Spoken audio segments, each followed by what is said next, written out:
Hi everyone, we just wait for a little while for some of the students to join in before we start. So thank you all for sparing your time today to be with us. So just wait for a few more minutes for some more students to join before we start. Yeah, because you can see the number is increasing.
Shane, I think we can start. We have around, then some of them can join in later. Is that okay, Shane? Definitely. Okay. Hi, good afternoon, everyone. Right, so today we are very honored to have Shane with us today to conduct this BURSA virtual stock simulation scheme. Shane is actually from LifeChamp and he's basically appointed by BURSA to conduct the session, and he's basically the one who designed the BURSA virtual stock simulations game as well. So today he has trained a lot of people in the investment sites. So today we are very honored to have Shane with us, and let us all pay attention today and learn from Shane. Okay, so Shane, over to you. Thank you so much, Hui Chen, for introducing me. So good afternoon, everybody. Have you all had your lunch? I believe so, huh? So I hope that it wasn't a heavy lunch so that you later you all fall asleep. All right. So good morning, everybody. So if you are seeing my screen, you can hear my. If you can see my screen, hear my voice, right? Maybe you type and you're ready for the session. Maybe you type ready, okay, in the comments. All right, so that I know that you're ready for the session. All right, cool. Yeah. Thank you so much, everybody, for your responses. I like to make this session as interactive as I can because it doesn't make me feel like I'm talking to webcam, huh? At least I know that I'm interacting with you all. Okay, so the more responses you give me, right? The more tips I share with you today. Okay, because I want to energize all of you here. All right, so today, first of all, I want to give thanks to Asia Pacific University for inviting me to be here to do this BURSA virtual stock simulation game. Okay, the last time we conducted this simulation game, right, it was a live session in APU. I think one of your latest lecture hall, orange in color, I remember, but I cannot remember what is the hall name. That was a really huge hall, and I think we have a participation of more than 100 people who joined. So yeah, today, of course, due to pandemic, we got to move this virtual. Of course, in doing it this virtual, right, some of the features may not be available. So in this session, right, we assume everyone is honest. So you join this game with utmost honesty and integrity to play this game. All right. So this BURSA virtual stock simulation game is also brought to you in collaboration with BURSA Malaysia. So I'm honored to be invited by BURSA to do this session. Right. So allow me to briefly introduce myself. My name is Shane Chu. I'm a financial speaker, trader, investor with over 10 years of experience in trading in the local and international market. I'm also a certified professional trainer. As a speaker, I speak regularly for BURSA Young Investor Education, for investment banks, for technical charting company. I also design and conduct stock simulation game nationwide. And today I've trained over 10,000 people in stock investing. Okay. I also frequently invited guest speaker for over 20 universities to talk about investment. And currently I'm a stock market analyst for City Plus FM. All right. So that was a little bit of my background. So when I first started investing, right, I was much like your age. When I first started investing, I was much like your age. I was when I was 19 years old, I bought my first share. After that, there was no turning back. Okay, so I have over 10 years of experience. So when I joined university, I joined this financial investment club as a member. So my senior taught me about investing, teach me how to read financial statements, how to read charts. Then when I became second year, when I went to second year, I became the deputy president of the club. Then I started teaching my members about investing. So that it was over 10 years of experience to teach people about investing. Now I do it professionally. So the highlight of my life came when I got acknowledged by the former US president for my work as a young leader in financial education. So I managed to meet the former US president, Barack Obama, for 2 times. This was the second time I have an opportunity to meet him face to face. So that was the highlight of my life, where I get to meet the world's most powerful man, who is the United States president. All right. So cut my story short, I don't come from a rich background. I come from a very humble beginning. So I studied in local university. So of course, I learned investing through trial and error, through joining many investment classes. So now, of course, I'm here to share my experience with you. I'm sure that some of you here would have already started investing. Maybe you bought 1 or 2 shares before, but today we're going to immerse in this virtual environment so you can learn how to do investing without risking your hard-earned capital. Today, we're going to simulate some economic scenario, and then you will make the best investment decisions out of the information that is relayed to you. So before we go to simulation game, we're going to go do through some basic groundwork first. Okay, so we're going to talk about why do we need to invest. That's number 1. And number 2, we're going to talk about what is stock investing. Okay, so how do you so you can gain a deeper insight and understanding about stock investing. Then after that, we'll go to the virtual stock simulation game. Then we'll do a debrief. Then we'll open the floor for question and answer. All right. So disclaimer: whatever I share in this webinar is only for educational purpose. So in no way that we give any recommendation to buy or sell any companies that was mentioned in this session. So if you decide to make any investment decisions after this session, right, you do it at your own risk. Okay. So first of all, why do we need to invest? Okay, now do you all agree that now the cost of living is getting higher and higher? Yes or no? If yes, right, maybe you type yes. Let me know if you agree with me that the cost of living is getting higher and higher, right? Yeah. Okay. So what is this phenomenon called? It starts with I.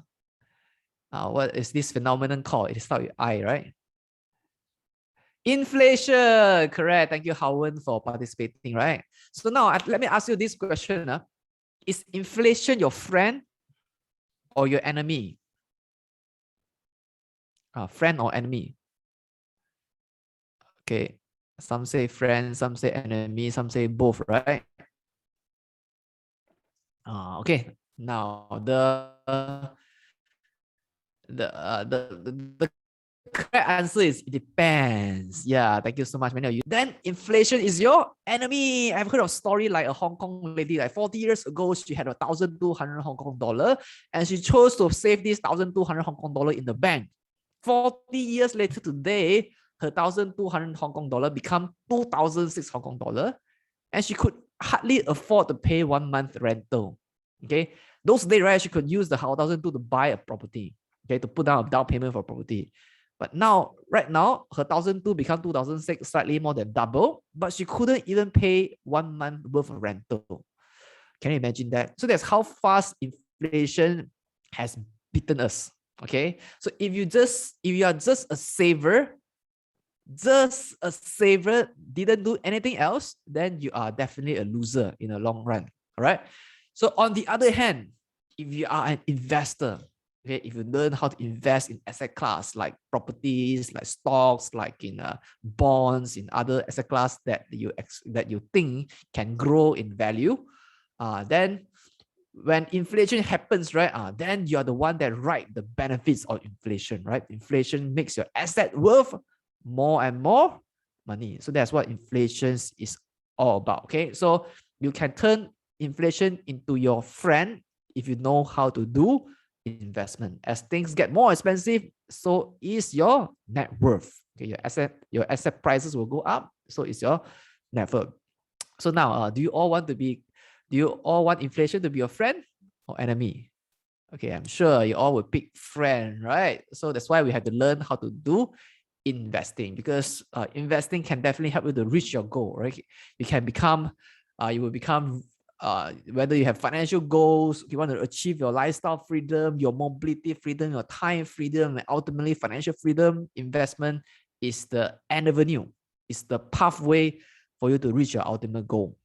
All right. So that's why we have to learn about investing, especially in this economy right now, right? Where any country, in particular the developed countries, when they face economic crisis, what do the central banks do? The central banks always resort to printing money to rescue the economy, right? During the economy depression, during economy crisis, okay, people lose their job. So what happened is that most central banks from developed country, they always print a lot of money to support the economy. So guess what happens when they print a lot of money? Does the value of money go up or go down?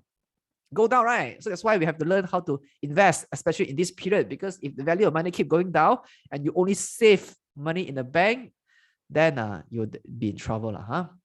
Of course, we also need to do saving, but saving is to save us from being poor, not to make us rich, right? So to be rich and wealthy, we all have to learn investing. So now why we need to do stock investing? Okay, let's talk about what are shares. So what exactly are shares investing? Now, shares are actually ownership to companies. So what's the keyword here? So we O, it stands for ownership. So when you buy the shares, you actually buy into ownership of companies. So there are shares of Sundram Berhad.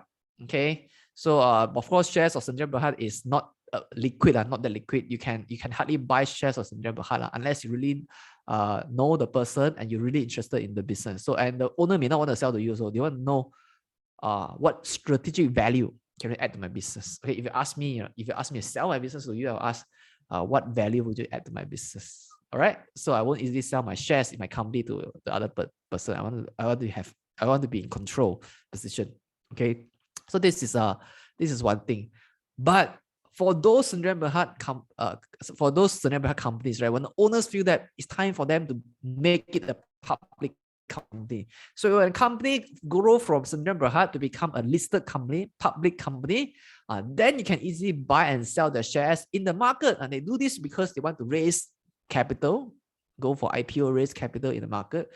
They want to go for branding. They want to have this listed company structure so that they can give stock option scheme to attract top talent. So they do it for a variety of reasons. But primary reason is to raise money. So when this company lists their Sundram Berhad on the exchange to become a Berhad, to become a public listed company, then we can easily buy their shares in the market because they are already a public company. Okay, so we can easily buy and easily sell listed company shares through the stock exchange. And in Malaysia, there's only one stock exchange, and that is Bursa Malaysia. All right. So like all listed companies, right, like all in business, right, in different sector. Okay. So I'm sure some of you here will be familiar with some listed company here. So could you name me a listed company in construction sector on Bursa Malaysia? Okay. Okay. Maybe you type in the chat box. Construction, SB Setia is not construction. Okay. YTL is more like a conglomerate. Okay, of course, YTL do construction, so YTL is more a conglomerate. Got a lot of different things. Okay, yeah, Gamuda is one of them. Sunway Construction is one of them. Yes, thank you so much. How about consumer product and services? Can you think of any listed company that are under this sector? Top Glove is not consumer product. Okay, Genting Malaysia, yes, consumer products. All right. Shopee. Shopee is not listed here. Okay. Nestle, F&N, these are all consumer product. Pakistan, yes. All right. How about energy stock? Can you name any listed company in the energy sector? TNB, Tenaga is not energy. Tenaga is not energy. Okay. Energy mainly is more on oil and gas. Okay. Yes, Sapura Energy. Thank you so much. Yeah. Petronas. Actually, Petronas itself, the holding company is not listed. The one listed are Petronas Gas, Petronas Dagangan, and Petronas Chemical, and they are all in different sectors. Serba Dynamic, yes, energy. Okay. Now, how about financial services? Okay, this one should be very easy, right? Yeah, Maybank. Okay, thank you so much. Revenue is actually technology company. Okay. Financial services, yeah, all the banks you can think of. Okay, Citibank is not listed. It's not listed here. Okay, it's listed in New York.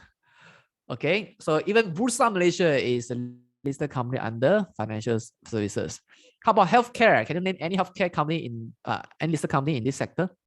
This one was very hot last year, everything is healthcare. Okay, the theme is healthcare. Yes, we got Top Glove, Pharma. All right, Care Plus. Thank you. So how about industrial products and services? Industrial products and services. This one may be a bit tough, because they don't sell to you and you don't use their product and services, so you may not know so much. LuxChem, okay. So these are the companies that provide what do you call that? Materials and products to the manufacturers. It could be the one in petrochemicals. It could be the one in plastic packaging. It could be the one in steel or in aluminium. So these are all the industrial products and services. All right. So thank you so much for all the responses. How about plantation? This one is easy, right? Siam Dhabi Plantation. Thank you so much. And when it comes to Siam Dhabi Plantation, right, everyone of you think of Siam Dhabi. Okay. Now, how about property? Just now, earlier on, somebody said the name already. Okay. IOI Property. Yes. Okay. Siam Dhabi Property. Is it Ecover, SP Setia? Thank you. How about technology? Technology stocks. Inari, A Millers, DNO. I guess you all are very well formed. Okay, UWC. Okay, I'm a bit impressed. Okay, Pentamaster, yes. Okay. How about telco and media? Telecommunication and media. Okay, yes, TM, DG, Maxis, that's right. How about transportation and logistics?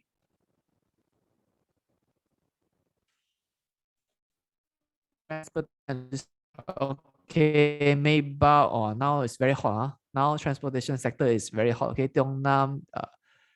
Okay, thank you so much. How about utilities?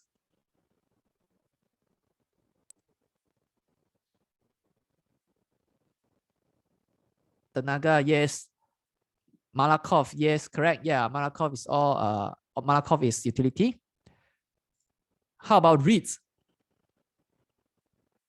REIT stand for Real Estate Investment Trust. Axis REIT, thank you so much. Sunway REIT, yes, that's right. Sunway REIT. Okay, so we have all these REIT. So, I can tell that students in APU are very well versed with the stock listed on Bursa Malaysia. Okay, not bad. Okay, so give yourself a pat on the back. Okay, you all are a very outstanding investor, young investor in the market. Okay, so now since you all are so pro already, right? Then I'll just briefly go through. How do we calculate profit and loss? So let's say in Bursa Malaysia, right? If you bought 10 lots of Maybank shares, that's worth 9 ringgit. One lot is equivalent to 100. 10 lots means 1,000 shares. Okay. On 19 March, you sold 10 lots of Maybank share, 935. How much money you make? You make 35 cents per share times 1,000 shares, which is 350 ringgit gross profit. Okay, does that make sense? This one should be very easy, right? And simple. Now, the bigger question here is what moved the share price? Okay, why the share price in the stock market move every single day? Why does it move? Any taker? Why the share price move every day? That's because of this supply and demand. The reason of supply demand. Okay, now the stock market works like an auction market. When more buyers, right, the share prices are well bid. Okay, when there are more sellers, then the share prices are, suppressed. So these are reasons why supply and demand change. So the bigger question we should ask is, what changed the supply and demand? Okay, what changed the supply and demand? There are a variety of factors. Okay, number one, company performance. Okay, for example, if I anticipate the company to make 100 million profit this year, okay, or this quarter, and when they announce result, right, they got 150 million profit in this quarter. Wow, then the market is like incredible. This is the company I want to buy. So that's why a lot of demand comes in. Then they buy out the shares, and do the existing investors sell? They say, oh, this company is still so good, I hold first. So the supply in the market go down, demand go up. So that's why the share price go up, right? So on the contrary, if the market expect that this quarter they make 100 million profit, but instead they declare 50 million loss, wow, everybody got crazy. Okay, the market is in frenzy. So what do? They quickly go to sell the share, right? Investors like die already. Okay, now this stock no hope already. So what do? They dispose of their shares in the market. So do the investor buy? They say, oh yeah, cannot, this company suddenly become loss making. Okay, so the demand drop, supply go up because everybody wants to sell. So and then the share price goes down. So that's a reason number one, which is company factor that affect the supply and demand in the market. So the second factor would be an economy factor. So during economy good time, right, when people are making money, businesses are thriving, so they can give you incentive, give you bonus, give you a incentive, bonus, give you the increment. So and then people have higher disposable income. So when investor has higher disposable income, what do? They buy into asset, right? For example, they buy stocks. Okay. So when businesses are thriving, so the sales are good, then of course the share price also goes up. So on the contrary, in an economic recession, right, like economy is bad, people got no job, people shop are forced to close, no traffic to the shopping mall, okay, and people businesses struggling, okay, so they have to do pay cut, they got to lay off staff, they got to do VSS, MSS, all the mutual separation scheme. They got to cut the incentive. So in that point of time, people have lesser disposable income. So when they have lesser disposable income, what do? They have lesser demand for asset. Okay, and one more thing is that not only they have lesser demand for asset, right? Some of them have to dispose their asset and convert to cash for survival. So some of them sell their house for survival, some of them sell their shares, so it depends. So that's a second reason. So the third reason is politics.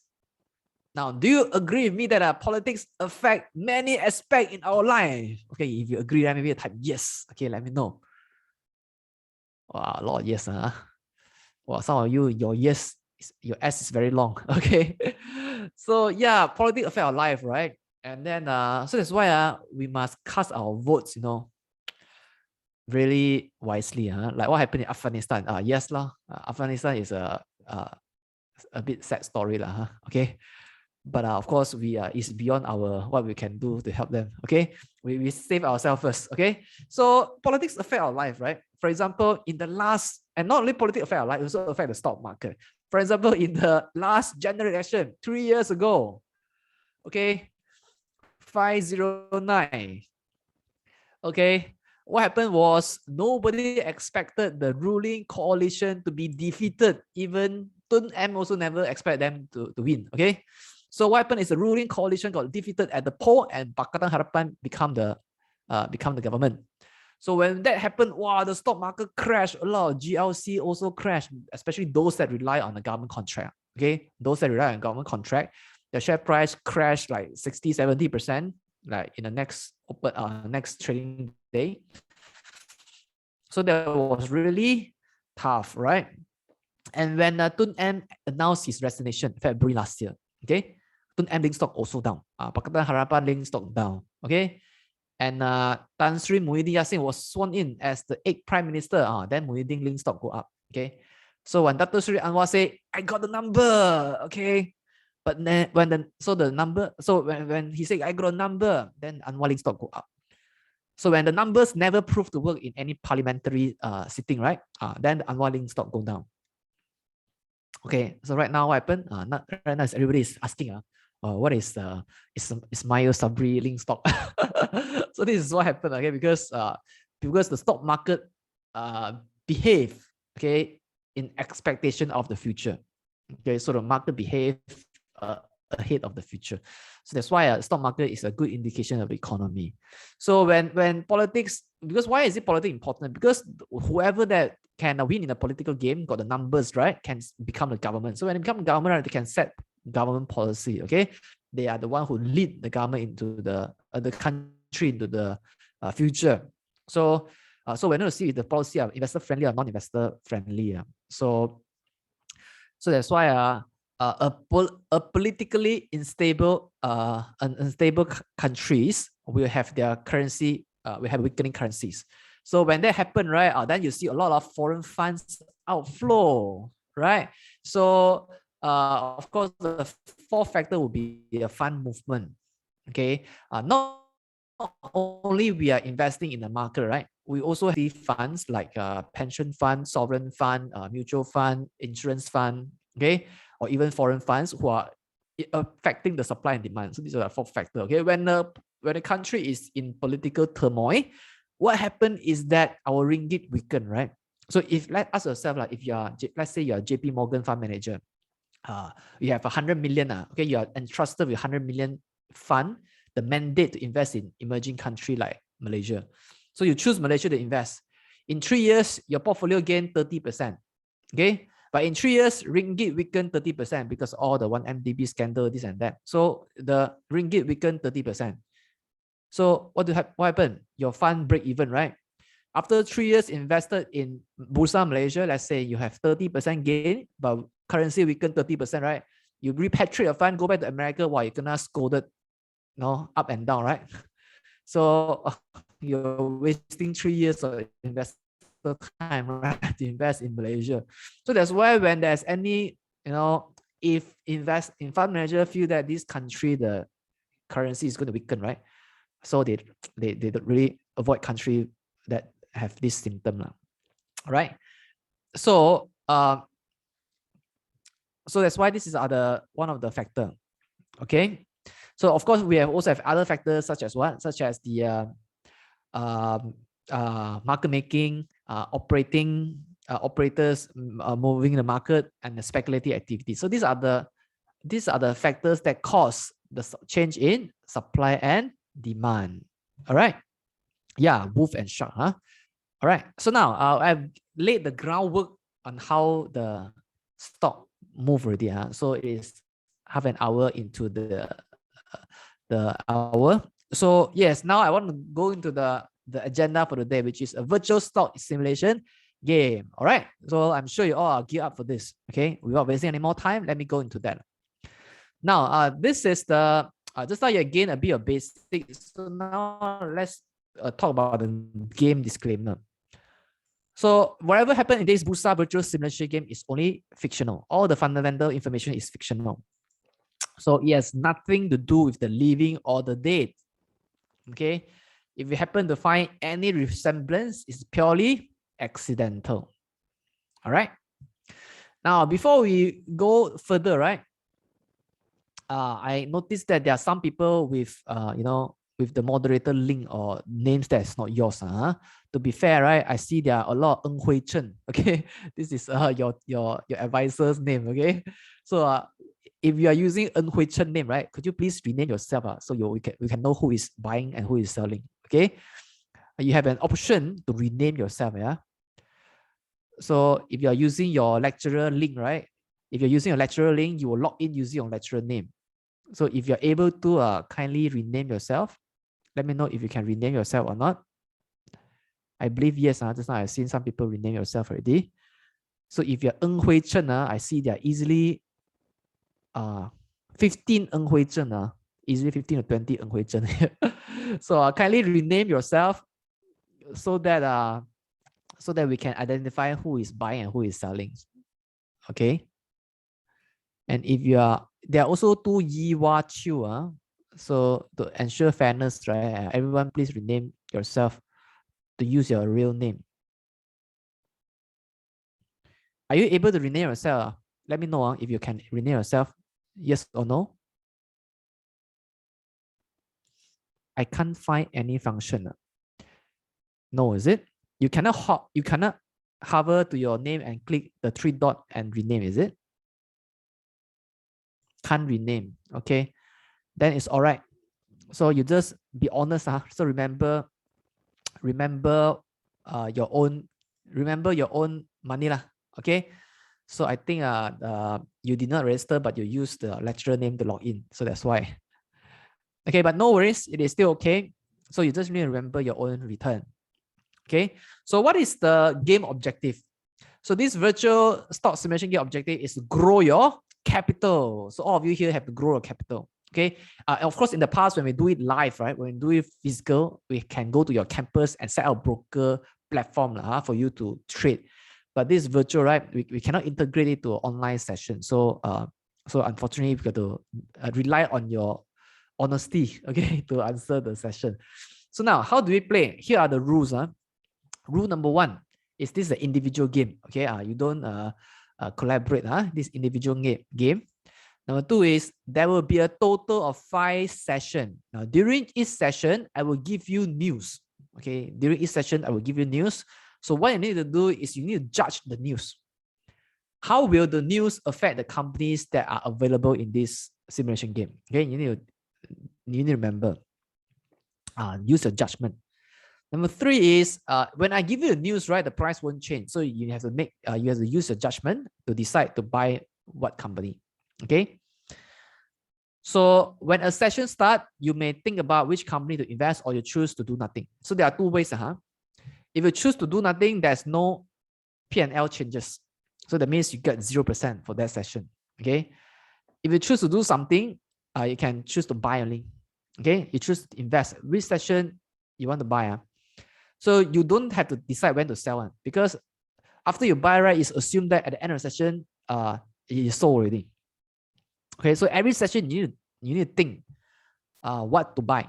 Okay, which company will be benefited from all this economic development. Okay, that's what you think. There are only 2 choices to do. First is what to buy. Secondly is choose to do nothing. So you don't have to worry about selling. Okay. So fifth is only choose 1 counter per session if you want to invest. You cannot choose 2. Okay. In our physical session, you can choose more than 1 lah. Okay, you can experience managing portfolio, but this is virtual. It's harder to implement. Okay, so you choose only 1 counter per session. You don't have any capital. You just need to think which company will you want to put your money in. Okay, there's no capital requirement. So a decision must be made before each session ends. And then if you have made a decision, right, you can write down the investing company in the chat box. Okay, for example, you want to buy ABC company. So after investment decision is made, right, then you can write down, I want to buy ABC company, or you want to buy CDE company, or you want to buy XYZ company. Okay, you must write their name in the chat box. All right, once you have decided. Each session, you have 2.5 minutes to make a decisions. The session is over when a song ends. So I will play a short song. So when the song is over, then we will proceed to the next session. And then what you need to do is you have to take down a notebook, okay, to write down your return in each session. Then at the end of the 5 sessions, right, then you add up. Maybe first session you're up 20%, second session you're down 10%, fifth session you're up 30%. So you total up what are your cumulative 5 session return. First session plus second session plus third session plus fourth session plus the fifth session to tell me what is your absolute return after 5 rounds. Is that clear? So the one with the highest cumulative return after 5 sessions will be a winner. Huh? Of course, no prizes here. So I assume everyone is honest. Okay. So here are the stock introduction. Okay. So stock introduction. The first company we have here is called My Bank. Now, My Bank is one of the largest banks in Malaysia with a market cap of 80 billion. So they are engaged in banking, investment banking, financing, Islamic banking, stockbroking, sale and management of unit trust, leasing and factoring, underwriting of general insurance and investment holding. They maintain a high dividend payout of more than 70% to its shareholders over the past 10 years. So this is the first company. The second company that we have in this game is CS Palm. Okay. Now, CS Palm is a leading palm oil plantation company in Malaysia. They have a huge plantation land area in both the peninsula and also Borneo. They have a huge exports business to America, Europe, and also China. All right. So these are the first two companies. I give you maybe 10 seconds to digest. Huh?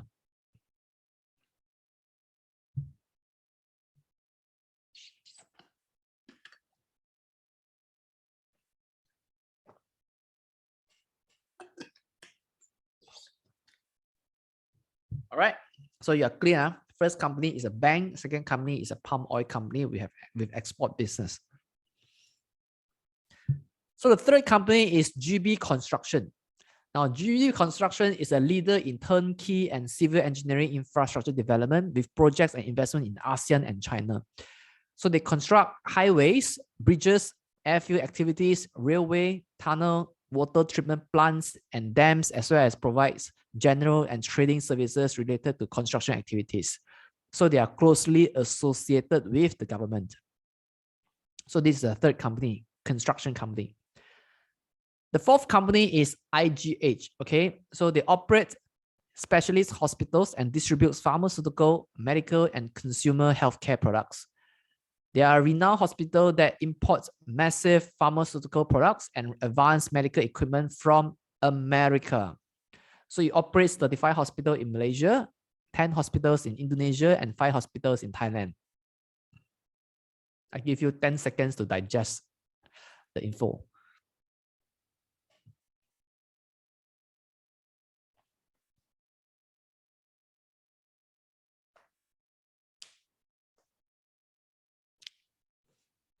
So yeah, the third company is a construction company. The fourth company is a healthcare company.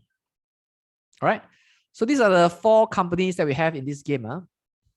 Okay. So this is their respective pre-opening prices. Okay. So My Bank is trading at 8 ringgit 80 cent. CS Palm is 4 ringgit 35 cent. GB Construction is 25 ringgit 60 cent. IGH is 6 ringgit 20 cent. Okay. Right. So these are the respective prices. The cheapest is CS Palm. Most expensive is a construction company. Okay. Now I've told you the rules and regulation of the game. I've told you about the company information. So there are 4 companies here. So now, any question? Okay. If any question, you write in the Q&A box.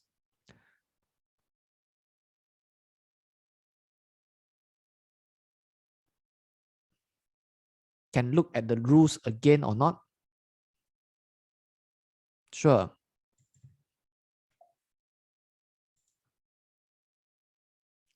Okay. What rules?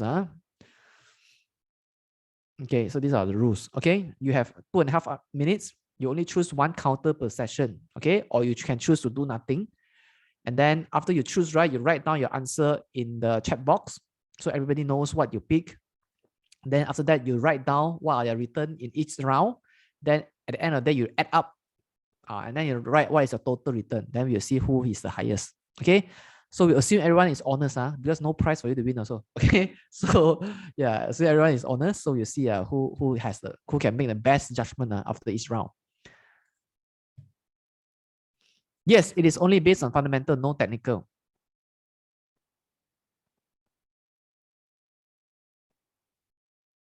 yes, you gotta choose a company to invest, or you choose to do nothing. If you choose to do nothing, then you say, I choose to hold my position. That means you choose to not do anything. If you choose not to do anything, your P&L for that round is 0%.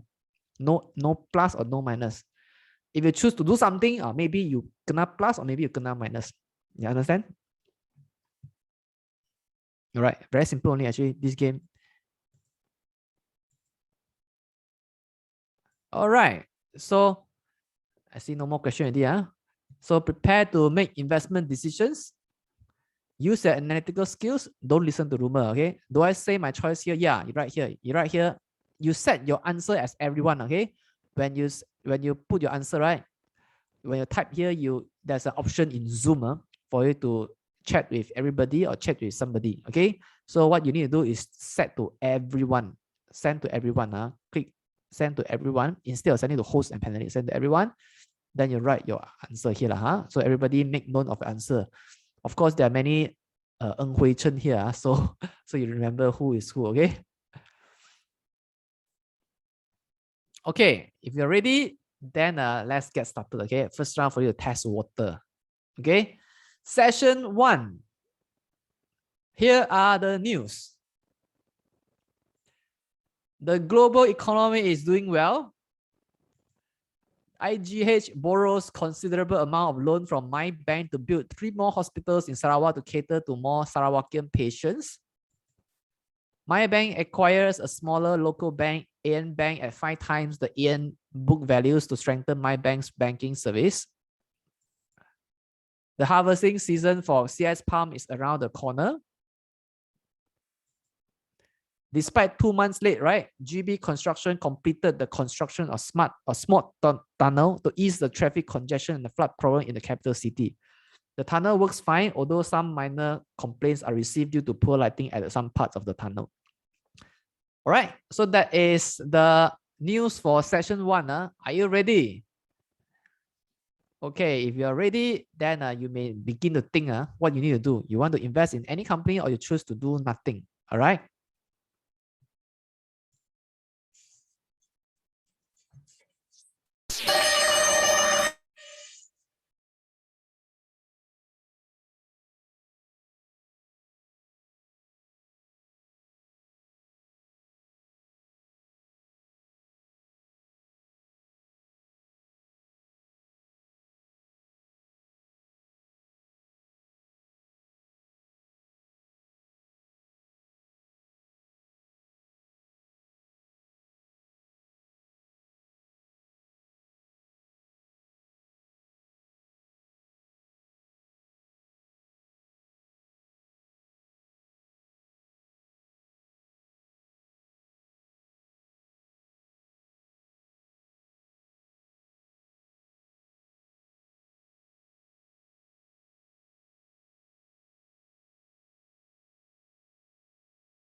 Okay, I think many of you here are very so the moment the news is flashed, right, you all already make your decisions. Okay, maybe next time I just said enough already.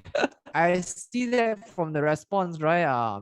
Many of you here, there are my rate, different people pick different. Okay, of course I see CS Pump, my bank, everything also got people buy. Okay, so right now I'm going to show you the price. Okay, the market close. Okay, so are you ready to welcome the price? Okay, on the count of three, I will welcome the price together. Okay, 3, 2, 1, go. So session one,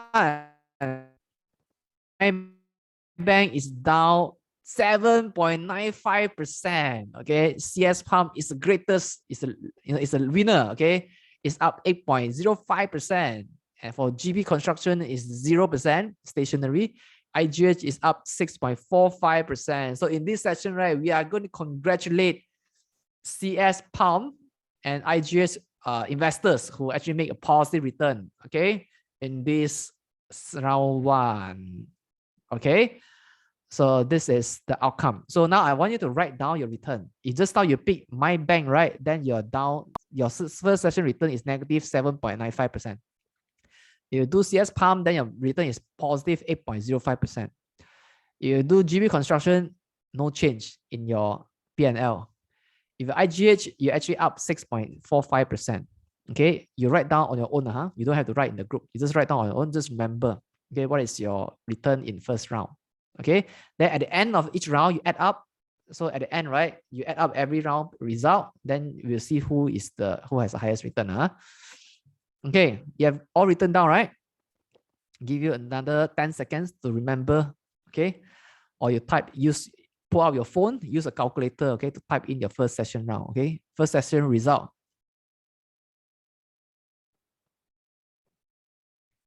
Okay, I guess most of you here are ready, have already keyed in your return. So let's go to the second session. Okay, session 2. Here are news. Okay, we have a new IPO. Okay, so what is an IPO? IPO actually stands for initial public offering. So in this session, right, when a new company issue common stock to the public for the first time. Okay, so IPO is when a company decided to go for listing. So when I convert from a Sendirian Berhad to the Berhad and publicly listed on the exchange for the first time, when I issue my shares to the public for the first time for them to subscribe, that is an initial public offering.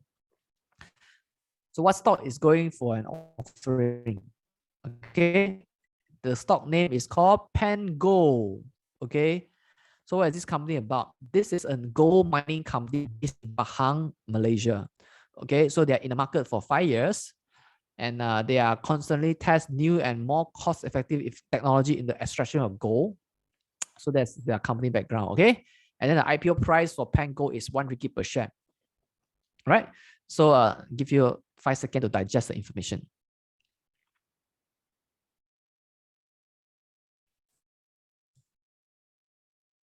So in short, this is a gold mining company. So their job is to mine gold and sell gold. So trading session 2, here are the news. Okay, the Malaysia CPI increases by 1% in the last quarter. So in view of this, Bank Negara announces 50 basis point increment for OPR to curb inflation. The listing of PanGold is successfully underwritten by my bank, though some analysts remark that 1 ringgit listing price is overvalued. El Nino is hitting South American countries like Colombia and Ecuador. Due to its financial strength, expertise, and track record, GB Construction is awarded the MRT project worth 40 billion by the government. They are expected to build 2 MRT lines across Greater KL by 2022. The Malaysian Prime Minister had just announced the date of the next general election.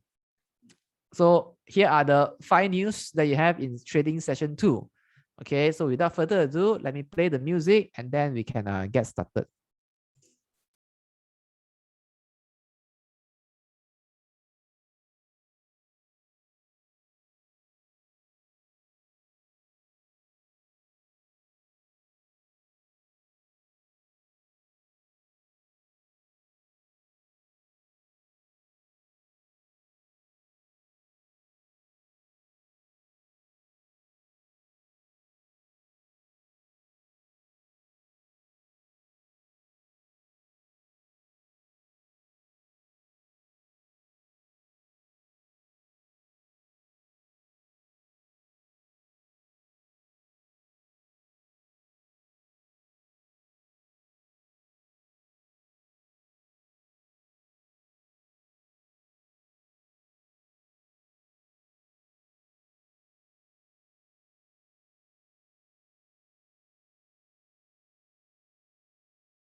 close. All right. So I see that as a snapshot, right?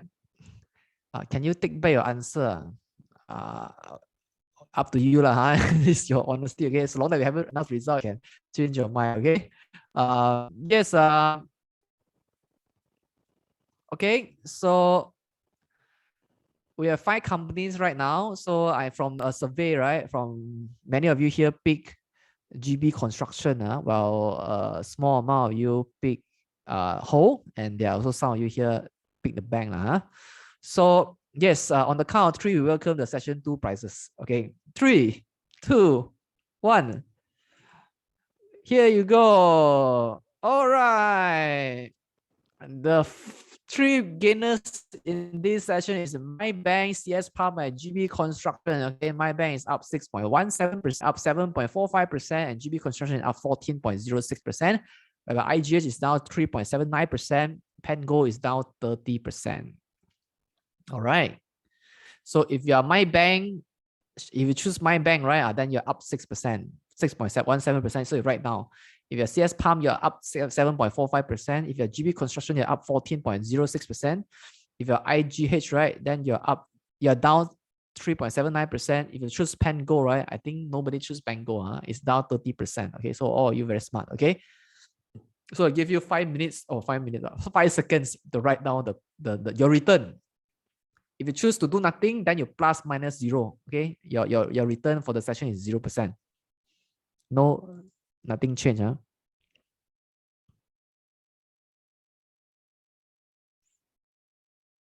If I choose CS Palm last round but change to GB, do I include CS Palm return? No. Okay. Every return is only for 1 session only. That means every time you gain already, you assume you sold already. So next session, right, you start all over again. So you don't have to carry back your portfolio from last session. All right. Makes sense?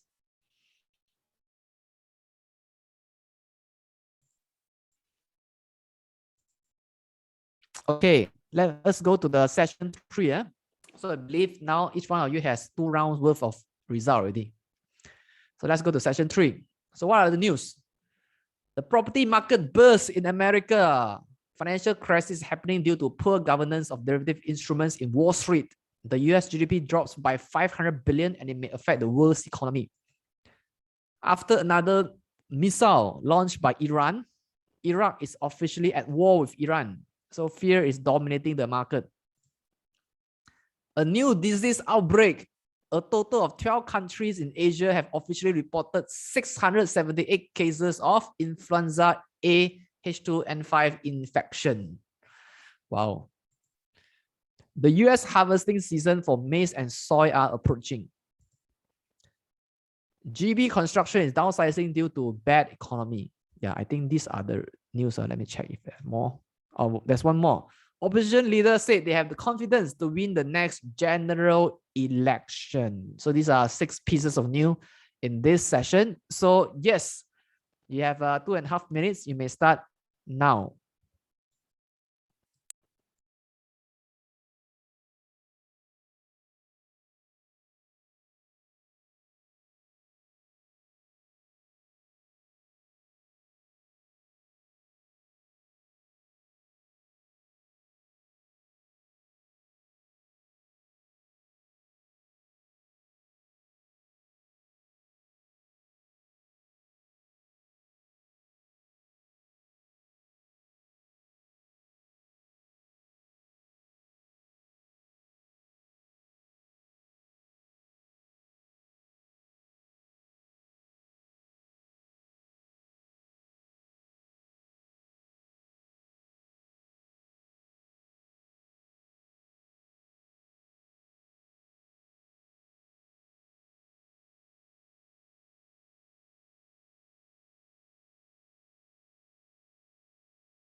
Okay, time's out. I think many of you here have chosen IGH. While some of you here, the next biggest majority is choose to do nothing.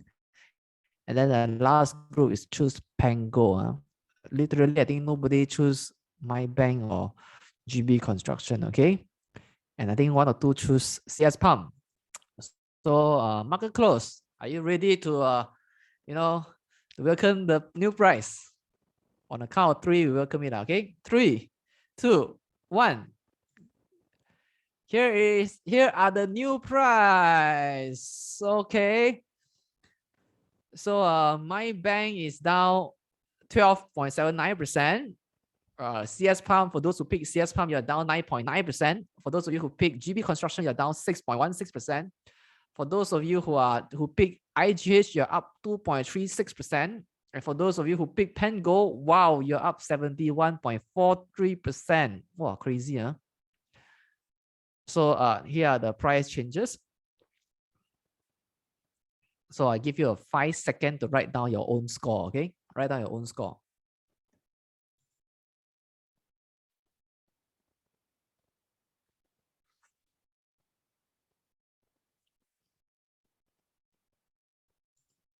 All right, so here are your score for session 3. So let's go to session 4. Okay, now session 4, here are the news. An explosion occurs in one of the Pango's gold mine, although the damages are covered by the insurance. My bank's latest quarterly earnings drop significantly. It causes them to declare only 40% dividend payout to their shareholders. IGS obtains an exclusive right to distribute the cure for H2N5. Soy oil and maize oil starts to flood the global commodity market. The ruling party wins big in the general election, claiming majority in the parliament and form the government. Okay, so here are the news. Are you ready? So let's get started. Okay.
Okay, time's up, market close.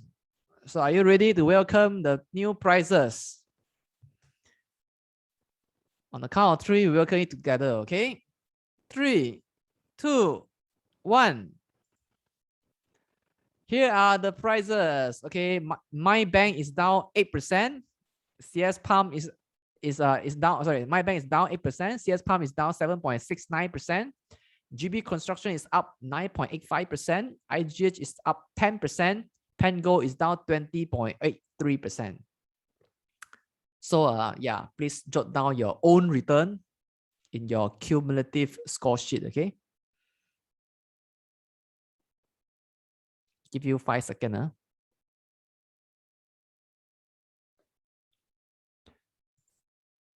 All right, so session 5 is the last round already. Okay, this is session 5. Are you ready?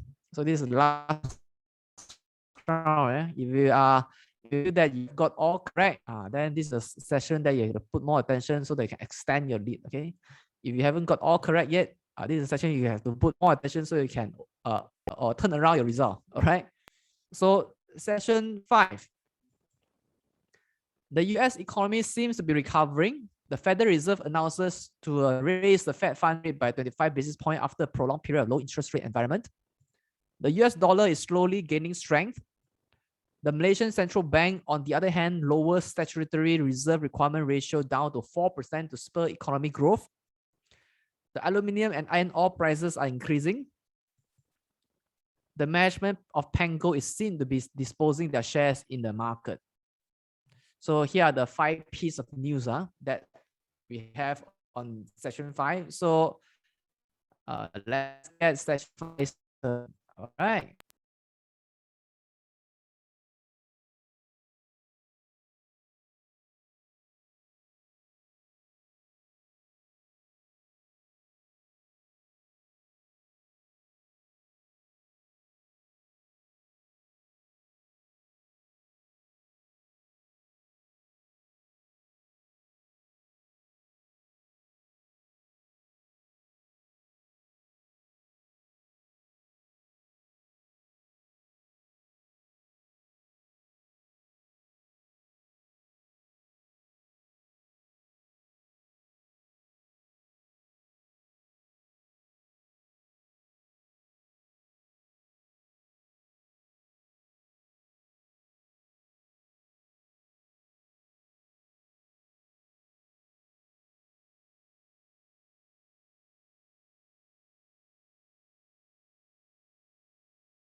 So I guess many of you here have already keyed in your answer.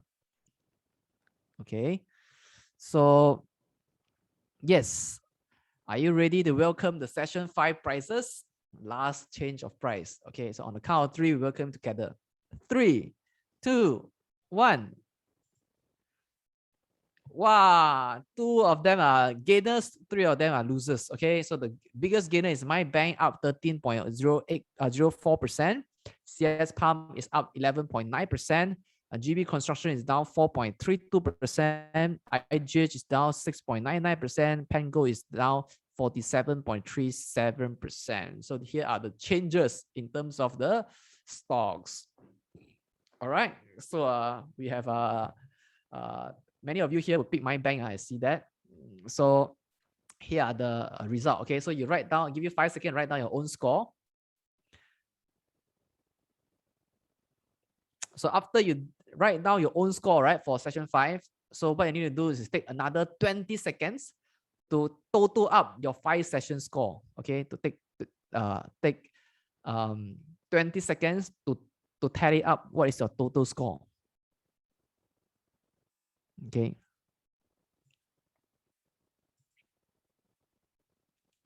Okay. So if you have written down your 5th session score, right? Then I want to ask, okay, you don't write yet. Don't write yet, okay? So don't write your result yet. Don't write your result. Yeah, what you need to do is write down the total. First session, if you up 10%, second session you're down 20%. So then you add up session 1 plus session 2 plus session 3 plus session 4 plus session 5. What is the total? Is it still in positive or is it in negative? Okay, if it's positive, and what is the number? Okay, don't write down yet. So now I want to ask. Okay. So how many of you here has more than 100%? If you have more than 100%, you write down your total in 100%. Okay.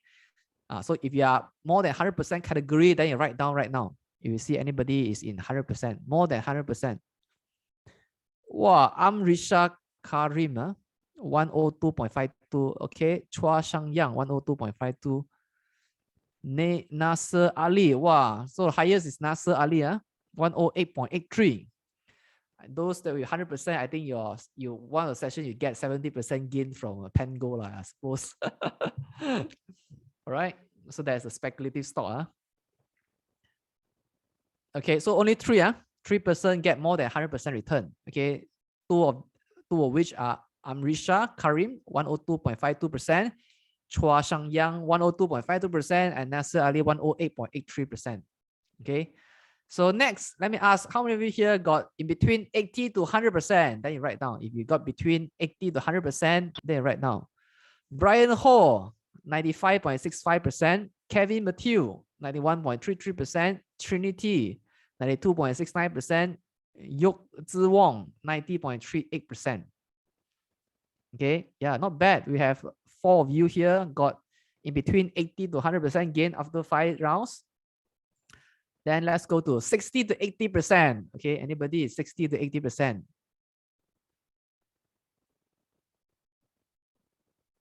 $60 to 80%. Okay, give you another 10 seconds to name yourself if you are in between 60 to 80%.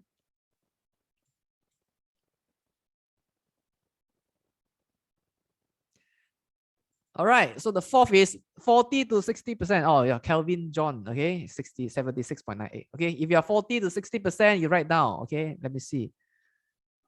Okay, Jason 46%, Howard 44%, Sofino, hang on now, Sopino 47%, Joey Wong 47%, AS 47%, Judin 45%, Kenny 44%, Ainon 45%, Elvin 45%, yeah, Amy 48%, Malak 45%, Junjie Wong 45%. Okay, so how about 20 to 40%? Chan Kin 43%. Okay, Hong Seng is 23%. Yu Qing is 38%. Elaine 30%. Arun 35%. Hong Zini 31%. Sherwin 28%. Mandy 22%. Nikesh 31%. Eric 31%. All right. Hui Ying 33%. Some 29%. Some 28%. Some 27%. Okay. And last but not least, sorry, not last but not least, second last, 0.20%. Got that? Okay. Han Wei, 16%. Okay. Zoe Low, 11.97%. Hillary, 13%. Okay, thank you. Lastly, negative. Any of you here negative?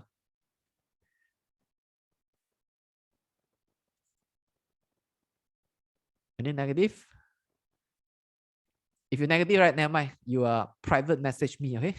You don't have to write to everybody. You can private message us, then we'll know, okay? Won't announce your name. But anyway, thank you everybody for participating in this session. Then after we're going to do debrief. Okay. So from what we can tell, no one is in negative. Okay. So all of you here are very smart, smart people in APU. So Asia Pacific University is known for producing bright students like you. Okay. So none of you here is lose money in this game. Okay, all of you here makes money. The highest returns, there are 3 who get more than 100%, whereby the champion is Nasir Ali. Okay, so thank you everybody for joining. So let's go to debrief. Okay, debrief is to go through why stock move the way it move. Okay, let me just go back to let me go back to the first session. Where is the first session? Okay, session 1. Okay, now let's debrief why the price moved the way it moved. So the session 1, global economy is doing well. All right. So IGH borrows considerable amount of loan to build more hospital. So even though the hospital are not complete yet, but because the stock market react to the news faster, and in a bullish environment whereby global economy is moving, so IGH should appreciate it will be a good news for them to build more hospital so that they can get more earnings next time. My bank acquires a smaller bank, AIM Bank, at 5 times the AIM book value to strengthen my bank's banking service. I see that there are some of you here who picked my bank in session 1, but actually at the end you lose money, right? Why you lose money? Because the key here is 5 times book value. Okay, 5 times book value from an acquisition point of view actually is not a good M&A. Okay, you don't want to buy a bank at 5 times the book value, which is actually quite high. So if there's a lousy purchase, right, then the share price, the investors sell down, because not all M&A, right, will result in positive appreciation in share price. If the M&A, if you buy a productive asset from your competitor, or you acquire your competitors at a cheaper price, right, then it's good for the company. If you buy a competitor at an expensive price, then maybe the market do not like it and they punish you. So in this case, right, even though there's a M&A, but because the trick here is 5 times book value, I will deem it as a very expensive valuation for acquisition. Okay, so that's why share price down. Harvesting season for CS Palm is around the corner. Yeah, so CS Palm go up, even though not yet harvest, but because the stock market always price in for the future, and when this news happen, right, then the CS Palm already react, the share price react already. Okay, so despite, are you sharing any slides? Because you cannot see my slide, is it? Oh, yeah, yes, I'm sharing slide. Thank you so much, Amy, for yeah, hang on, yeah, I forgot I off my slide just now. Yes, I'm referring to session 1. So the second piece of news is good for the IGH. Third piece of news is not good for Maybank. Why? Because they buy expensive. They acquire a smaller bank at a fairly expensive price. So that's why it's bad for the bank. Harvesting season for CS Palm is good. Around the corner is good because in the future, in maybe 3 to 6 months later, earnings is going to boost. Okay, for example, so if despite 2 months late, GB construction completed the construction of smart tunnel. This one is actually neutral. Okay, so that's why the price react the way it is. Okay. All right. So let's go to session 2. Let's do a debrief. Of course, we have a new IPO, which is Pango. So, okay. So let's talk about why the price move. The Malaysia CPI increases. CPI means the consumer price index. When consumer price index increase, right, then the central bank usually have the pressure to tighten their monetary policy. In this case, it would be the raise the interest rate. OPR stand for overnight policy rate, to curb inflation. Okay, so that means interest rate go up. Now, interest rate go up is not good for company with a lot of loan, and it is good for bank. So this news is good for banks. So that's why my bank go up, and bad for people with loan. So in the first round, we talked about IGH got borrow loan from my bank, right? So this piece of news is not good for them. All right, it's not good for IGH. So listing of Pango is done, and then some analysts say overvalue. So of course none of you here bought Pango because it's deemed overvalue. El Nino is hitting South American countries like Colombia and Ecuador. So what does it mean? El Nino is one of a climate change phenomenon. So when El Nino hit certain countries like Colombia and Ecuador, actually El Nino is known for disrupting harvest. Okay, so if they disrupt harvest in Colombia, Ecuador in terms of palm oil, then supply will shrink. So when supply shrink, right, when supply shrink, then the price will go up. So if the price for crude palm oil go up, then our producer like CS Palm will actually be benefiting from this news. Okay, so of course we hope El Nino don't hit Malaysia. So in this case, it never hit Malaysia when it hit other South American countries, which are also a palm oil producing country. So that's why our CS Palm is good. Okay, so due to its financial strength, as track record, they got 14 billion from government. Of course, many of you here pick GB construction in second session, right? Of course, this is a very no-brainer. Okay, it's easy answer for you. Okay, and then announce the date of a next general election. All right, so this will affect politically related company. Okay, so in this case, right, my bank go up, CS Palm go up, GB construction go up, Pen go down, IGH down. So these are all explained. Section 3. Property market burst. This is bad. Okay, economy is in recession period. Okay, US GDP dropped 500 billion. There's a war between Iran and Iraq. So a war between Iran and Iraq benefit what? Benefit gold mining company. Why? Because gold price go up. Really? Because every time when there's this kind of war, right? When fear is in the market, right? Gold price will go up because people go to a safe haven asset. So what are safe haven assets we have in the market? For example, gold and silver are safe haven. Some people will go for US dollar. US dollar is also seen as a safe haven asset. Japanese yen is also seen as a safe haven asset. Bonds are also seen as safe haven asset. So in this case, right, people go for gold. So that's why you see a gold mining company like Pan Gold suddenly shoot 70% in trading after trading session 3. A new disease outbreak, of course, this one all of you here know already, because we have gone through the COVID-19, right? So you see all the healthcare stock go up, pharmaceutical stock go up, glove company also go up. So this one, no brainer. Many of you here pick IGH. Now, some of you here, one or two of you pick CS Palm. Okay, the reason you pick CS Palm, maybe you see harvesting season. Okay, but the thing here for maize and soy, right, is different. Because maize and soy, maize actually is corn. So the corn oil and the soy oil are approaching, meaning that they'll be in the future, there will be maize oil and soy oil that flood the market. So for example, if you do cooking, right? If you do cooking, you see there are a lot of oil that you can choose, right? The palm oil, olive oil, coconut oil, a lot of oil that you can pick, right? So if the comparative products are more in the market, in other words, it means that there will be less consumption of palm oil. So actually, this news is actually bad for CS Palm because they produce palm oil, right? So if you see your competitors' product are cheaper and then they are gonna flood the market, then it's actually not a good news. All right. CS construction downsizing due to bad economy. Of course, this one we all know bad for GB construction. Now, opposition leaders say they are confident to win the next general election. Now, of course, this one is bad for government-linked company like GB Construction because construction companies always rely on government, okay, for contracts.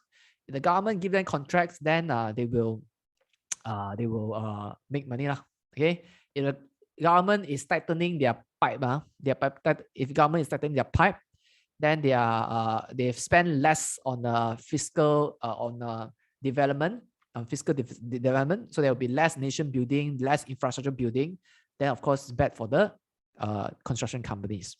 Okay, so in this case, right, we see market behave like this. Okay, my bank now, because if economy is not good, when economy is not good, a lot of banks, a lot of companies that they lend money out will be unable to service the interest, so there will be higher gross impaired loan, and also there will be higher gross impaired loan. Okay. So CS Palm I explained already, GB Construction I explained already. IGH and Pango, everybody knows now. Huh? So trading session 4, okay, an explosion occurs in one of the Pango's mine. Okay, of course, this one, even though the damage are covered by insurance, right, usually the price will go down. Okay, for example, some factory is on fire, right? We see that in Bursa, Malaysia. There are some companies that announce the fire broke out at this factory, that factory, or the share price dropped 30-40% already, okay, in a week period. So after that, right, even though they are covered by insurance, but then the share price will still go down, okay, because maybe there's a reflection of, you know, management oversight that caused the fire to happen. Actually, on Bursa Malaysia, you see, a lot of listed company,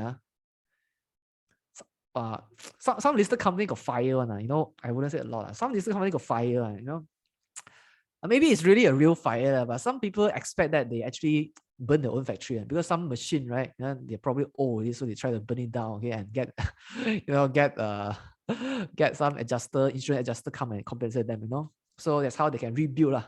So that's how they can rebuild without writing off all the items from their balance sheet. Okay, so you know, sometimes it happens. So of course we never doubt whether it's intentional or non-intentional. Okay, so of course if it is intentional, they gotta make sure they erase all the trace.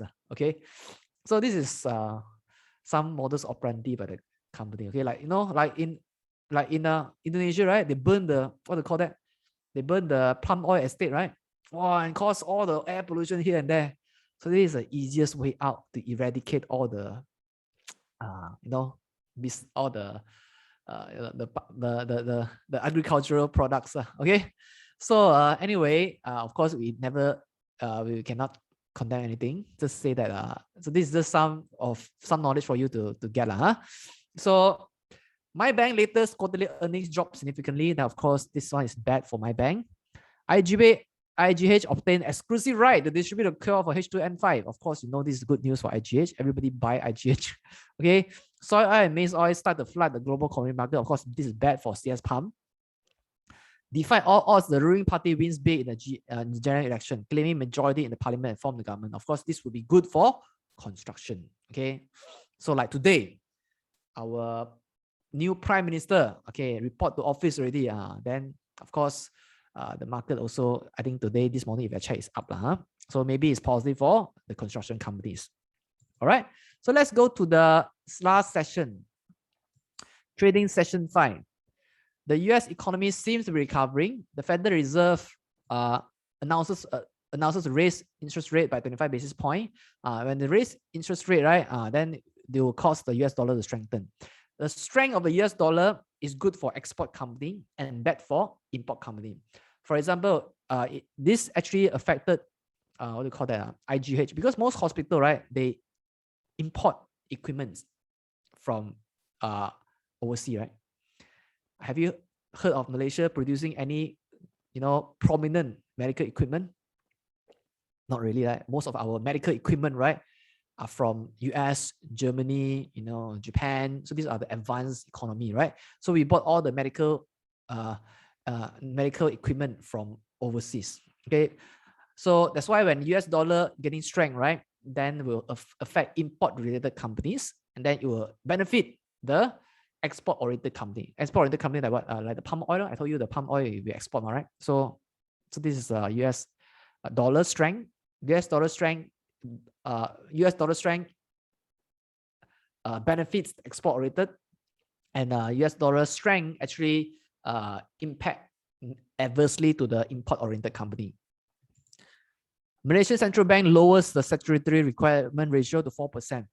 So what is statutory reserve requirement ratio?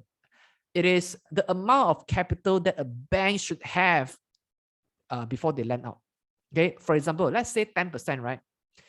Let's say the reserve requirement ratio is 10%. That means if a bank, right, receive a deposit of 100 million, okay, if they deposit 100 million, they can lend out 19 million and keep 10 million in the bank. If they receive a deposit of 1 billion, then if the reserve requirement ratio is 10%, then they get to retain 100 million in cash in the bank to prepare for any withdrawal, and they can lend out 90%. When a central bank lowers the reserve requirement ratio, it means that they try to spur the market, and then they don't need the bank to keep so much cash at the bank, and they can use the capital, the depositors' cash to loan it out to any borrowers. So this will be good for the bank. Aluminum and iron ore prices are increasing. This is actually not good for construction company, because construction company use cement, iron ore, aluminum to build, to construct properties, okay, and construct bridges and so on. So in this case, right, then it's not good lah. Okay, iron ore actually will be constructed to steel, right? So, and in construction you need a lot of steel, right? So in this case, right, when steel price go up, like half year ago, like steel price go up half year ago, all the construction company actually was complaining, oh yeah, I shouldn't want this tender. I want this tender now, I lose money. Because maybe they quote them, let's say 300 million to do this project, but their raw material costs keep going up. But they are in the contract, they never allow to pass on the additional raw material costs to the clients. They're going to bear the cost. So at the end, right, their revenue is 300 million, maybe their cost is 350 million because of the hike of the iron ore price and so on. So they lose money. So a lot of construction players could go bankrupt, but if they tender too many projects and then the raw material price go up drastically. Okay. Management of Pango is seen to be disposing a share in the market. This is important. When the management of any listed company sell the shares, this could signal to the market that there's a loss of confidence in their own company.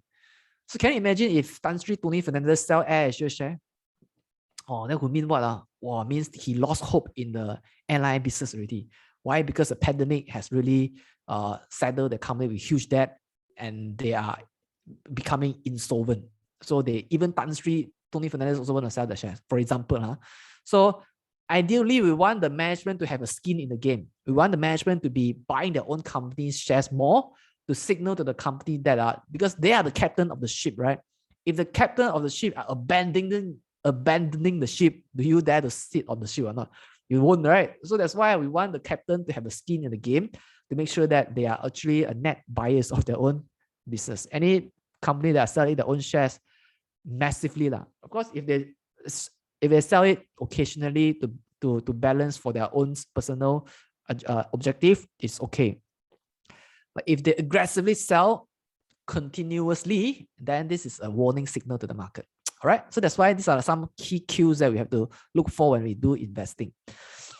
All right. So of course, when you win in this game, right, like all our three participants here who win big in this game, right, it doesn't mean that you are god of investor, okay, god of stock, okay. It doesn't mean that you're god of stock, okay. It doesn't mean that you're better at speculating, okay, on news. Okay, so don't get a bit arrogant, okay? Even if you get good result. And for those that who didn't get good result in this game, don't worry, okay. Everything have a learning experience, okay. In fact, if you didn't get a good result, then you learn more, right? Because you make mistake, you learn more.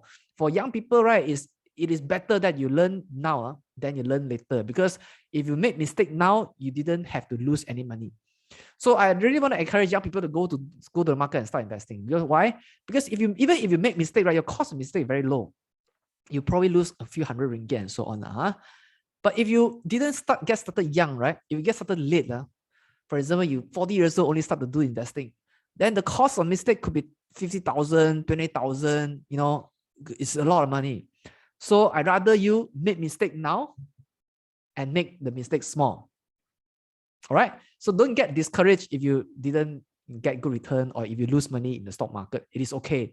Because if you make money all the time in the stock market, you get very cocky, you get very arrogant, and the graveyard is just next to you if you win all the time. Because at one point you will want to all in. Okay, you want to all in, okay, in one stock. So when that happens, right, when luck comes to you, you even happier, right? You get more confident, then you all in one more time. Then got one time, right, you all in, let's say earlier in the year, you all in Top Glove, okay, you all in Supermax. Then now the share price crash 70%, then you cry also, no tears. So this is what happened. So if you lose money when it's early, no worries, okay. You can actually take it as a learning step for you to make more money in the future. All right, don't get discouraged, because every good investor start when they were a disaster. All right. So yes, let me go to any Q&A if you have any question. Before go about Q&A, let's talk about how to start investing. Okay. All right. I think I accidentally closed my screen share. All right. So in order to trade in shares, right, you need to open two things. Number one, you need to open a CDS account. Number two, you need to open a trading account with one of the stockbrokers. You can't go to AirAsia and say I want to buy your shares. You can't go to Bursa Malaysia and say I want to buy AirAsia share. You can't. You have to go to a stockbroker. Okay, you have to trade through dealers and or remisers. Okay, so 4 steps to start investing. Number one is select a stockbroker. Number two, apply for a trading account. Number three, deposit money into a trading account. And number four is perform your trading. So as simple as that. Find a stockbroker, apply a trading account, fill in the form, apply a trading account. When the account is open, then you deposit money into the account, then you perform the trading. Okay, so here are the licensed stockbrokers that we have on Bursa Malaysia, and you can find them. Of course, if you already open an account and the logo is not here then you have to be very worried because they are non-licensed stockbroker. All right, so you can find any of them to open your trading account. Last but not least, BURSA Academy. Now, BURSA Academy is a comprehensive one-stop e-learning platform that aims to provide investors with a continuous and holistic learning journey. On BURSA Academy, we have investing articles, investing videos, investing recordings, webinar recordings, and coursework for you to do to get certificate. All right. So you can visit www.bursaacademy.bursamarketplace.com to learn more about investing, because we only have like 1.5 hours today. So for more information, right, you can go to BURSA Academy, and BURSA Academy will tell you when they're going to do webinars. And all of the webinars on BURSA Academy are free of charge. Okay, so you all not only get to update your knowledge, right, and you don't have to pay any money to learn. Okay, and Bursa Malaysia engage professionals to teach you about investing. So yeah, do go and join all the Bursa Academies event that's happening. All right, you cover from securities market to derivatives market to the Islamic capital market. All right, so yes, now I'm opening up for Q&A. Is eToro licensed stockbroker? The answer is they are not licensed by SC. Okay, eToro is not licensed by SC to operate in Bursa in Malaysia. In Malaysia Shore, so non-licensed. Okay, I addressed that question already. Which is a recommended dealer? How much is a good beginner capital? Actually, most stockbrokers are more or less the same. Okay, more or less the same. They have of course, there are some bigger, some smaller. Some are prioritized on their online cash accounts. Some have a suite of comprehensive services covering from stocks to futures, and also from a direct account to a nominee account. So, but in terms of pricing, right, some charge lower, some charge higher. So it depends on you. I can't say that which one is the best. So it depends on you. If you are a beginner and you need more guidance, maybe you go for remiser. You pay them higher, then they can tell you how you can subscribe to rights issue, what happens here, these are stock consolidation, what you need to be aware of. So your remiser will help you. If you go for a lower fee or like cash account, right, go for lower fee and you go with a dealer, then you basically all is DIY lah. Okay, for example, companies like Rakuten, M Plus, usually if they charge very low, right? So you expect you to DIY, do it yourself.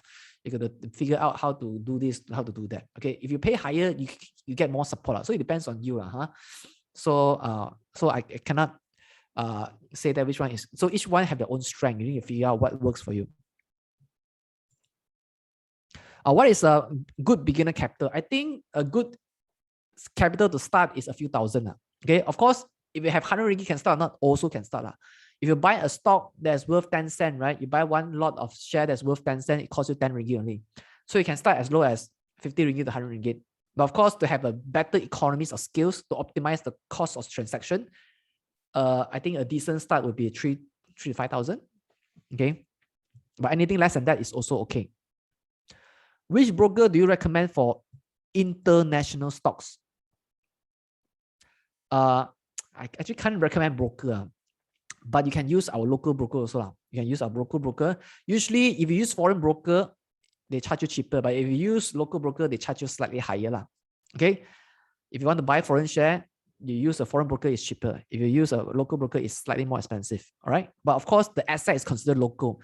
If you use a If you use a local broker, then asset is considered local. So when you do estate planning, right, it's easier. But of course, you're not at the age to do estate planning, lah. Okay, you haven't got an income yet. So, but these are some of the advantages when people ask me why pick local and why pick foreign. Can international students open a brokerage account? Yes. Foreign students can also open a stock broking account in Malaysia. All right. Yes. No issue. Okay.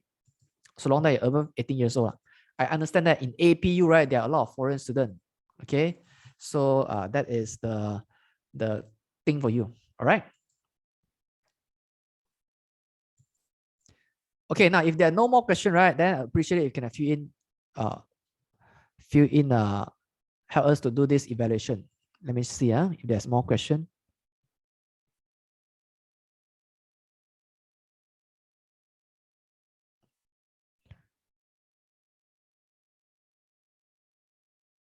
Can you show the slide flow for investing again? Tajuddin. Okay, give me a minute.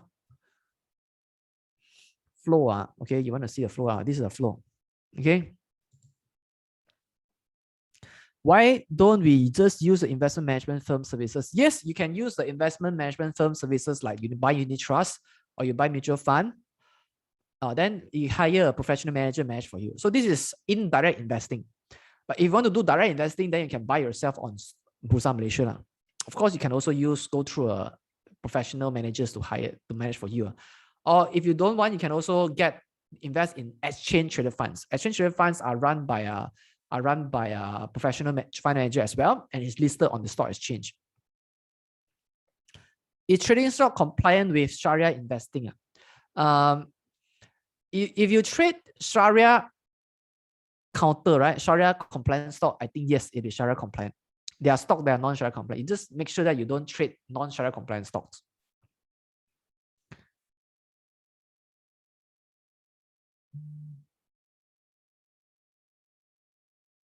Interactive broker is very good for international market. For me, yes, I also use interactive broker. How much capital should we prepare as a student? It depends on you. So I don't encourage you to use all your savings to go into. You should only invest with the money that you can afford to lose. That's what we call risk capital. Okay. You're advised to start with your risk capital amount that you can afford to lose. Because if you start with capital you cannot afford to lose, then your mindset will be very screwed. Why? Because you are very emotional. Because this is the money that you cannot afford to lose. Maybe this has to pay for your living expenses. You use the money that you set aside, the budget for living expenses, you go to the market, you buy and sell, right? Then you get emotional. When you get emotional, guess what? We all make illogical decisions in an emotional state of mind. So when you make illogical decisions in an emotional state of mind, right? Then chances are you get a lousy decisions. So when you get a lousy decision, then you cut loss and you lose money. So it depends on you.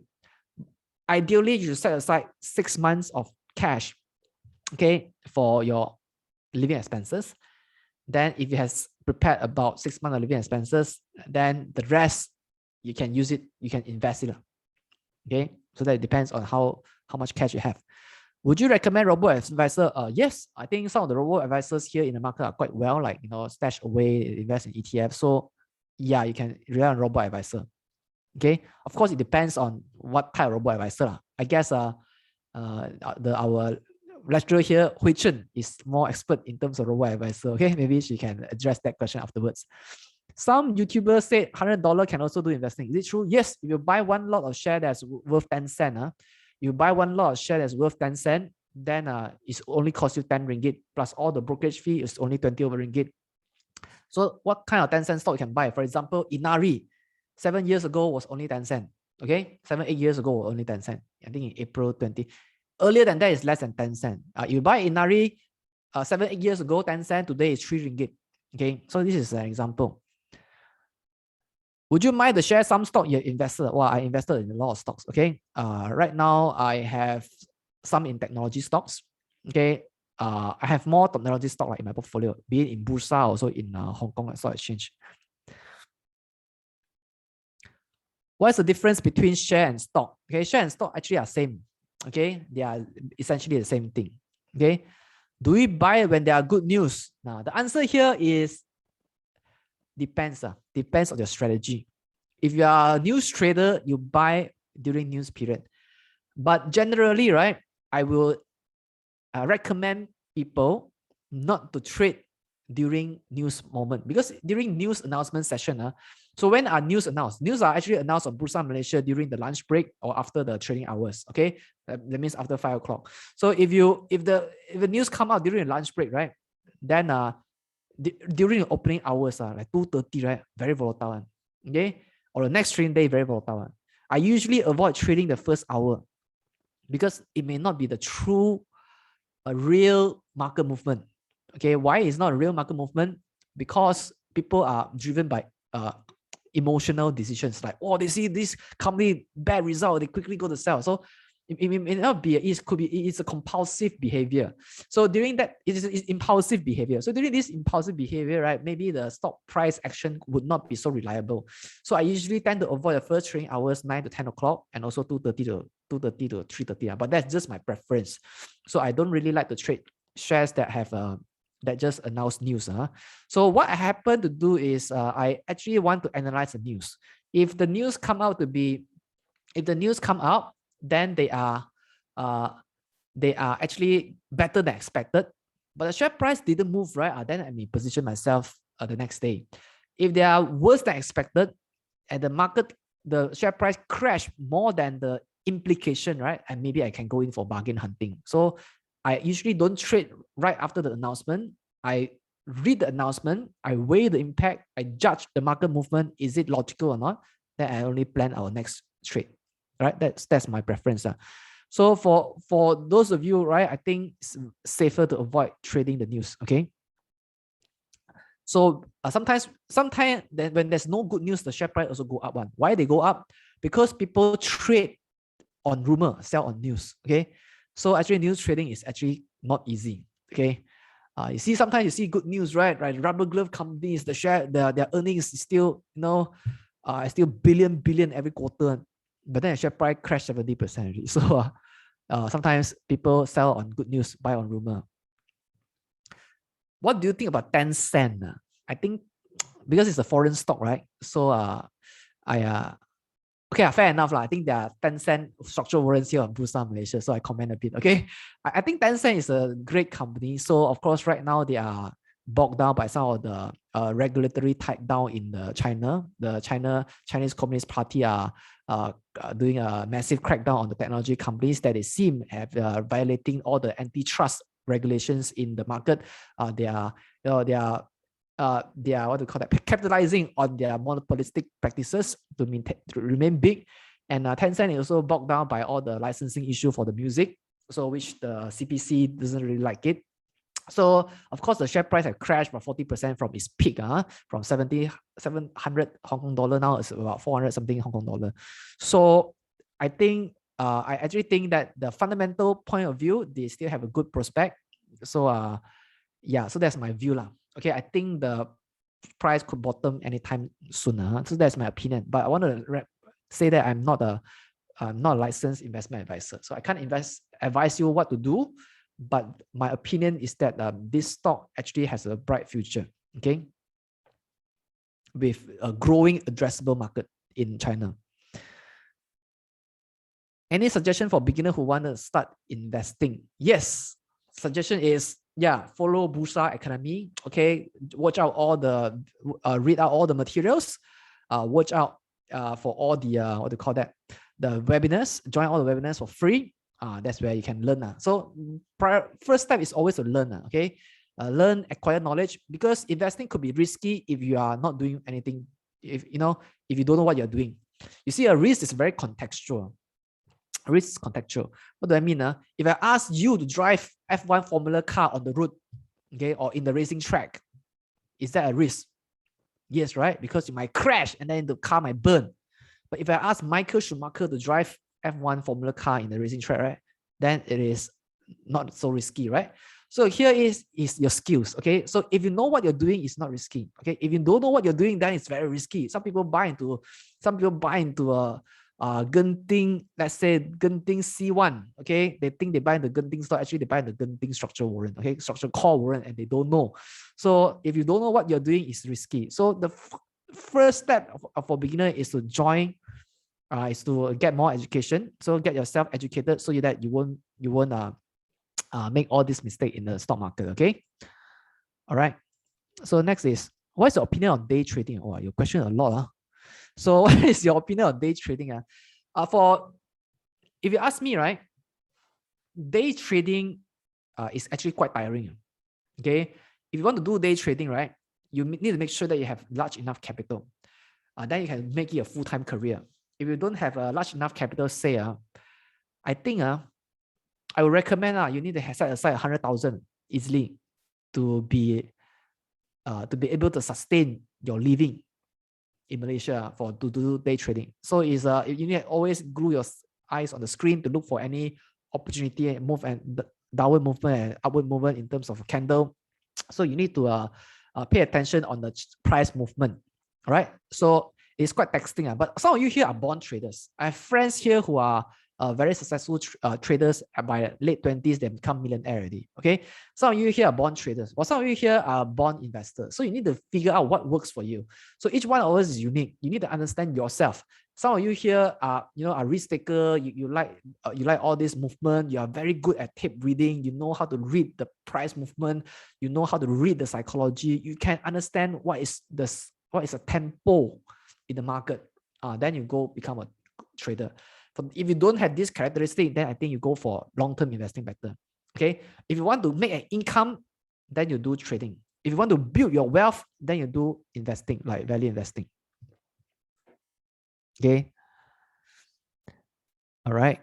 Amazon beat estimated earnings by 23%, but price kept down 6%. My heart is breaking. Okay. Well, not for me to comment. Okay. Which trading platform with no leverage is easy to withdraw money and can trade international stock also? I think most local stockbroker platform provide stockbroker platform provide international trading. Okay, just depend on what market you want to go into. Famous market like US market, Hong Kong market, Singapore market, they should have with local stock trader.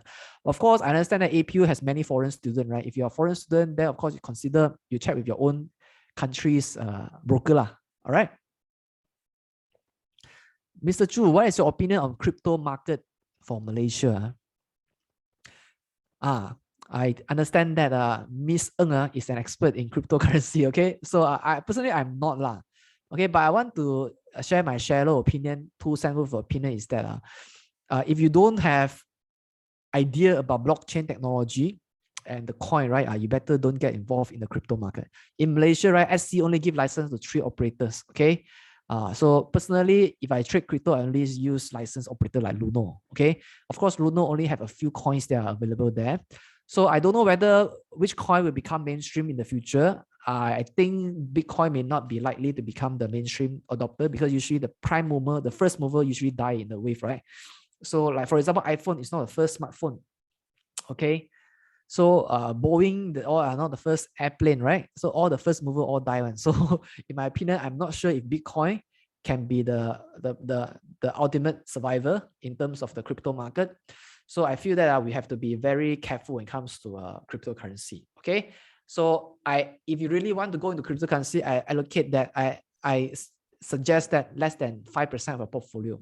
Okay. Don't go too big. If you go too big, right, cryptocurrency is very volatile. Okay, one day can up 20-30%, the other day can down 20-30%. It will really hit you psychologically. So Bursa Malaysia is a safer option. Okay. Well, Amy asked a question. I see it's not a question. Amy, let me read. Yeah, okay, that's Didi lah. Okay. Yeah, Didi is my view on Didi is that they are actually bloody. They want to go against the government in China, right? It's very hard for you to go against the government. Okay. All right. So don't invest in anything that go against the government rule. Okay, in China, especially in China. Does crypto and stock market share the same logic or not? This is asked by Sopina. The answer is, it depends lah. Okay, crypto market actually is more volatile. Okay, there are different players in it. So, it all depends lah. Okay, very hard to address this question.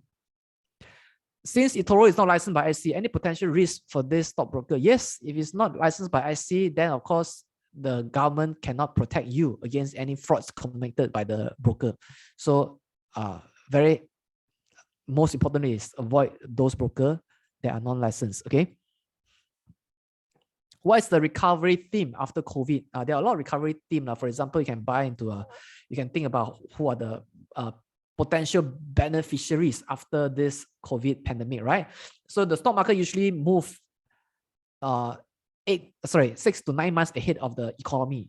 So if you think that 6 to 9 months later the economy is going to open up, then it's time for us to look into companies that are badly hit by this pandemic. For example, retail, aviation, all the consumer cyclicals that are hit by the COVID, hospitality line, these are hit by COVID. Yeah, so you can think about that. All right. Okay, would you recommend robo-advisor? Just now I said already, yes. Which trading platform easy to withdraw in Malaysia, right? If you're Malaysian, you open a Malaysian trading account with any broker, it's easy to withdraw. Okay, for foreigner, it's very different. Okay, you got to check with your own country regulator. Okay, I answered already. What are your thoughts on buy when market drop, sell when market peak? This is contrarian thinking, contrarian strategy. If your strategy is on contrarian strategy like value investing, then you can go use this technique. Okay, buy when market drop, sell when market hit the peak. So these are contrarian technique. So you have to have the kind of mindset lah. If your mindset is not strong enough, if everybody is selling, you buy, right? Some people say, why are you so stupid one? After they say a few times, you sell already. Okay, so you need to have a strong mindset to withstand all the criticism. All right, so these are contrarian. All right.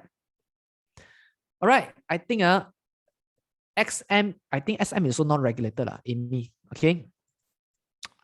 All right. So I guess that will conclude my session. So if you want to connect with me on Facebook, you can actually, let me see. You can actually go to Facebook or Instagram to find me, Shane Chu. On my Facebook page, right? There are a lot more webinars for you to join. So we also have this thing that I want to recommend to you. We have this BURSA Young Investor National Quiz Competition, which was just announced last Friday. So we just released this news. BURSA Young Investor National Quiz Competition, which was announced last Friday. You can join this quiz. You can click me on Facebook and click this link to join this. And then the champion will win 6,000. First round out, walk away 4,000. Second round out, 2,000, 1,500 for the consolation prizes. So there's no participating fee. Everyone, if you have fulfilled the eligibility criteria, which is in between 18 to 22 years old, whether you're Malaysian youth or foreign students, right? You can join this BURSA Young Investor National Quiz Competition that will take place in September and also in October. All right. So no fee required, but a lot more for you to win. So can join this to test your investment IQ. So if you connect with me on Facebook, then you will receive all these webinar invitation and so on. All right. So yeah, so that's how we can stay connected. So thank you everybody for joining this session. I hope that you have gained enormous value out of this BURSA virtual stock simulation game. And hope that you take the ideas and lessons that you gained today and practice it in the real market. All right. So I believe today my job is done. Yours have just begun. All right. So thank you everybody for paying utmost attention in this BURSA simulation game. So hope that you all will become a successful investor one day. All right. See you all at the top. Okay, thank you, Shane. On behalf of APU and School of Accounting and Finance, we'd like to thank Shane for giving such an inspiring and also insightful talks. So I believe all the students have learned a lot about how to interpret the incidents and how's the impact on the stock market. So I believe the students have gained a lot today. And thank you so much, Shane, again, for bringing us such a wonderful talk. Right, so for all of you who are staying with here still, so please fill out the evaluation form as well. Just now I think Shane has already projected, right? So thank you and stay tuned. We'll try to have more of more insightful investment and also the crypto market, so that all students can benefit and riding the wave. Especially nowadays, I think investment is kind of like gaining traction since the last MCO. So okay, right. So thank you so much, Shane. Okay, really appreciate your talk so much. Okay, so we'll see you all. Bye bye.